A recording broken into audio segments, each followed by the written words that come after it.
Dive into the offseason for Georgia Southern men's soccer, and first and foremost, it just coming out this past week that the Sunbelt Soccer is reforming.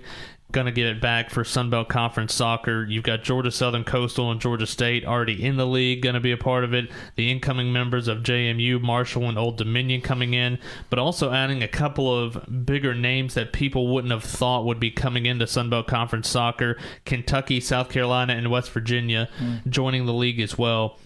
From the teams that you've got in the Sun Belt Conference, and we'll get into how this all came about in a little bit, but from the teams, what does this mean for Georgia Southern to be a part of this now? Yeah, I think it's without a doubt top 5 conference in the country, and obviously we have to play a season or two before we can start thinking of ourselves as any higher than that, but just pure pedigree in regards to the teams that are in, including us.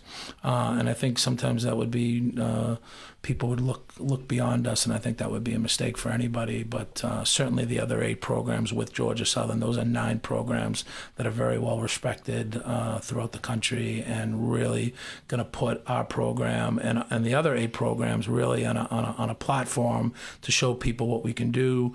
As a coaching group, we feel like it's a group that should be able to get 5 to 6 teams in the NCAA tournament, which is an amazing turnaround. And I've always had confidence in the Sun Belt. I think we have great leadership from within the conference all the way through to the various athletic directors and administrations on these campuses. But to put together a conference like that, it's created quite a buzz throughout the college soccer world, and there's a lot of people that are really fired up about it. You've been a big proponent for Sunbelt Conference Soccer the first time around, and then whenever it disbanded, and now the second time around as well. Why is it so important to have a Sunbelt Conference Soccer? Yeah, I think that you want to be aligned. You want to be aligned with your athletic department. And obviously when we had the issues with the previous edition of the Sunbelt, I mean, we really had a small footprint of member schools and then a couple of auxiliary schools, and the problem with that is as soon as they decide to go on and move on to other things, that's when you're going to be vulnerable, and obviously losing App State was horrible for all of us, anybody who loves the game, because that's a program that had great traditions going back to the 60s and 70s in the South, and so we were very disappointed about that. But I've always had faith in the Sun Belt, and we were prepared to be an independent for a year or two. We just didn't know how long that transition period would be, so we went into the MAC. And, for me, the MAC was so impressive. It was such an impressive group, and it was probably the best season they had in the history of MAC soccer. And I like to think we can take a little bit of credit. Our RPI was so high for a team that had the record that we had, but our RPI was like 104, which is absolutely astounding. And it just shows you the difficulty of the schedule that we played. And again, we played that schedule on purpose. I'll stand by that schedule. We were a little thin with some injuries. But we had a team that was good enough, and on our day we could play anybody, and we really played very well against Northern Illinois at home, tied the game. Northern Illinois went on and won the conference. They won the conference tournament.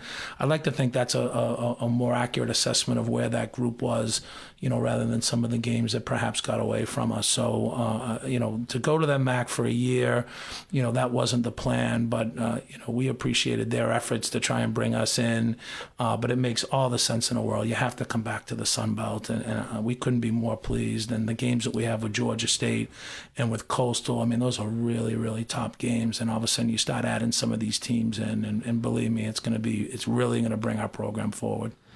We talked about it with Terry just a few minutes ago. He comes in and says, man, look at that schedule. Yeah. And I loved your response of, that's why we've scheduled the way we have since you got here. That's right. That's not a daunting schedule anymore because you've played a schedule that's been as impressive. Yeah, I'm up at night thinking about it a little bit, but we've during my 6 years we've played Duke, we've played Clemson twice, we play Louisville, we play Wake Forest, we play everybody. So we're in the best area in the country for Division I men's soccer. So for me, it's a bus ride up the road to play some of the best teams. So I've always tried to do that. I feel if you want to eventually you want to be a champion, you have to play those teams. And I've told these kids, like, I didn't come down here to play South Carolina. I came down here to beat South Carolina. I feel the same way about Clemson. I feel the same way about Marshall, and they won the national championship 2 years ago. So, sometimes when the results don't follow that, you think it's, pie in the sky or it's hyperbole, and it's not. I think we've been building towards this,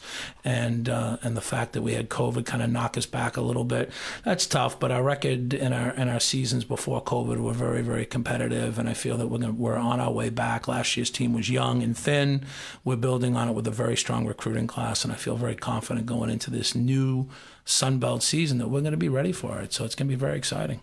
Talk about what this period looks like for Georgia Southern men's soccer. This is kind of the quiet period for you guys where there's not a whole lot of headlines coming out, but still a lot going on in this program. Yeah, and this is all part of being a Division I student athlete. It's the same for all of our sports here, and everybody sees the tip of the iceberg and they don't see everything that's underneath the water, and this is really where it takes place. So our staff at Ironworks, Jake Mendoza, the work that he does with our group, it really makes a big difference. And soccer is no different than any other sport. You want to try and get bigger, stronger, faster.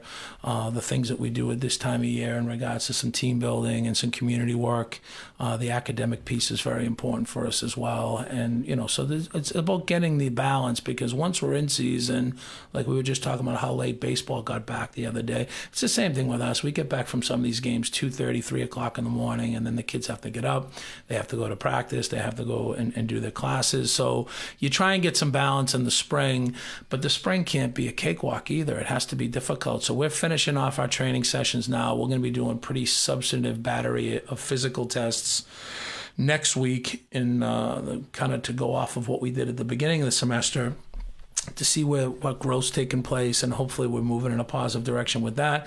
And then we have our alumni coming on campus for the 22nd and 23rd, and that's a great way for us to end our spring. We talked about it a little bit earlier. You've got a really good group of alumni for Georgia Southern men's and women's soccer, part of that GATA FC that you started whenever you got here to Statesboro.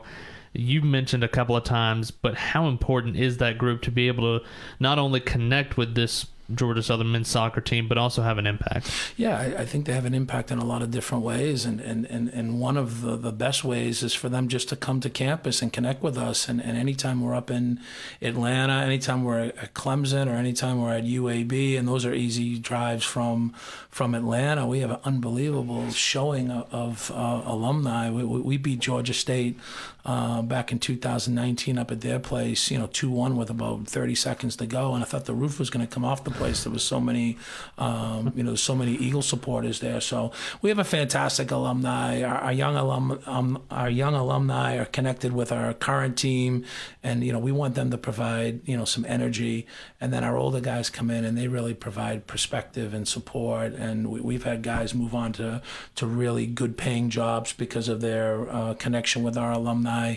And then obviously we have some various things that we're trying to do in regards to fundraising and developing our program.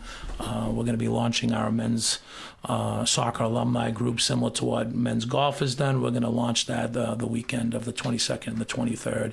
And that's a really exciting endeavor. And what it does is kind of consummate all the efforts that these guys have made over the past 40 or so years. And obviously we're trying to do it for the benefit of the student athletes, but we're also trying to do the benefit of our alumni, giving them some swag, giving them some gear. And sometimes people take that for granted in men's soccer, whereas other sports, maybe that happens a little bit more. But I think men's soccer in general needs to do a better job of that. And certainly we've made a real effort of it here at Georgia Southern to make sure we're giving back to our alumni.